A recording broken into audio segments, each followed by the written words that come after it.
वाघ्या कुत्र्याची किल्ले रायगडावरील समाधी काढून टाकण्याची मागणी संभाजीराजेंनी केली आणि त्यानंतर किल्ले रायगडावर पोलीस बंदोबस्त तैनात करण्यात आलेला आहे।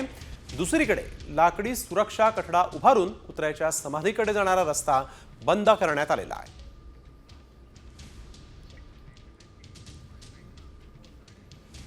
तर रायगडावरील वाघ्या कुत्रा जो आहे तो हटवा याचा वाद जो आहे तो मात्र पेटला। वाघ्या कुत्र्याचं स्मारक हे कल्पोकल्पित स्मारक आहे, याची इतिहासात कुठलीही नोंद नाही असा इतिहास अभ्यासक इंद्रजित सावंतांनी दावा केला आहे। तर औरंगजेब आणि वाघ्या कुत्र्याचा विषय हा जुना झाला आहे, जुने विषय आता का बाहेर काढता असा सवाल अजित पवार यांनी उपस्थित केला।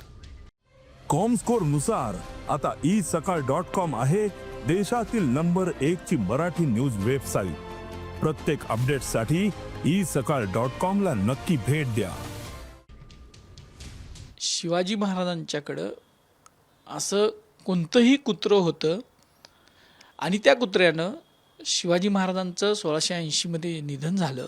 त्यानंतर त्यांच्या चितेमध्ये उडी टाकली आणि त्यानंतर त्याचं स्मारक रायगड किल्ल्यावर शिवछत्रपतींच्या समाधीच्या बाजूला बांधलं गेलं। अशी कुठलीही एक शब्दाची नोंद सुद्धा प्राथमिक आणि दुय्यम संदर्भ साधनांमध्ये आपल्याकडे उपलब्ध नाही।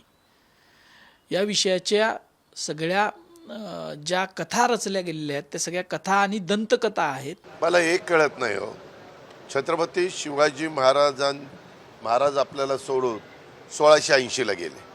1630चा त्यांचा जन्म, 1680 ला ते गेले।